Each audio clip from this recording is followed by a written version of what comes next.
지금 현재 우리나라가 포괄적 차별금지법 때문에 큰 논란 속에 있습니다. 우리 성도들 여러분들 다 이 문제로 기도하고 계신 줄 아는데, 이 문제의 정확한 의미, 기도 제목을 아셔야 합니다.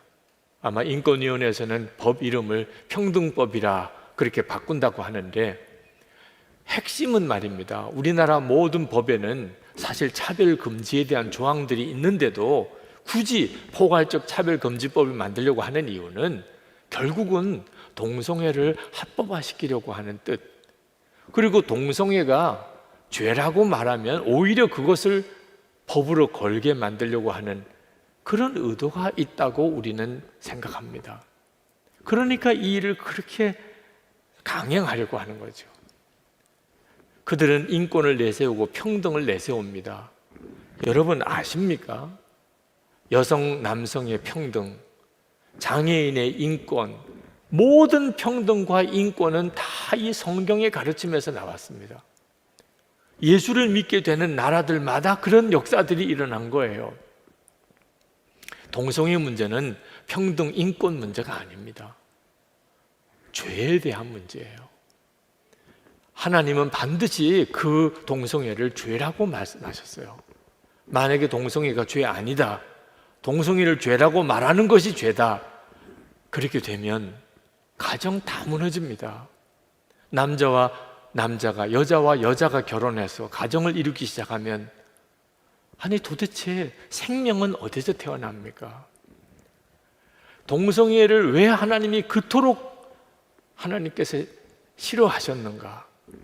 이 죄가 얼마나 무서운가를 알아야 하는, 나라가 망하는 문제, 인류가 멸망하게 될 심각한 문제입니다. 하나님을 믿지 않으니까 성경에 있는 말씀을 안 받아들이는 거죠. 그 점이 정말 답답합니다. 하나님을 믿지 않는다는 것, 그게 얼마나 심각한 문제인 줄 아십니까? 기준이 없어지는 겁니다. 여러분 솔직히 조금 연세 있으신 분들, 여러분이 어릴 때 자랄 때 동성애가 합법화되는 이런 논란이 있을 거라는 생각이라도 해보았습니까? 아니 도대체 몇 년이 지났다고 갑자기 세상이 이렇게 바뀌는 겁니까? 기준이 없는 겁니다. 그냥 사람들이 다 좋다고 생각하면 그게 법이 되는 세상입니다. 여러분 한번 생각해 보십시오. 가족이 내 마음대로 하겠어. 여러분의 자녀들이 나는 내가 하고 싶은 것만 할래. 그러면 어떤 느낌이 듭니까? 이 큰일 나겠구나. 저렇게 살면 큰일 나는데. 두려운 마음이 들잖아요.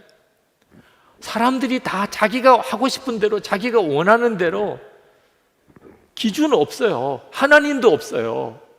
하나님의 말씀도 없어요. 이런 세상이 되어가는 것이 얼마나 문제가 심각한 세상이 될까요? 그러므로 여러분, 남의 일 아닙니다. 이 문제는 결국은 우리 자신에게 오는 문제고 우리의 자녀들의 문제예요. 우리나라의 미래에 대한 문제예요.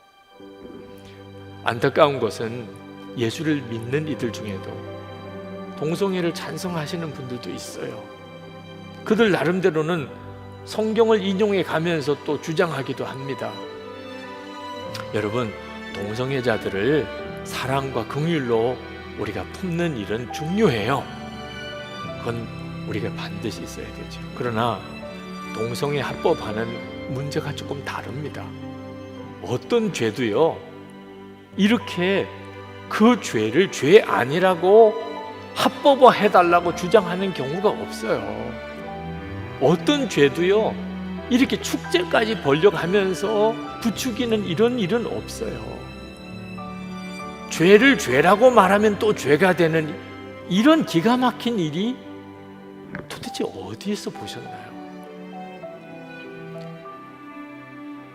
위의 권위가 있다고 믿지 못하면, 그러면 사람은 상상이 안 될 정도로 타락하게 되고 하나님을 대적하는 삶을 살게 됩니다.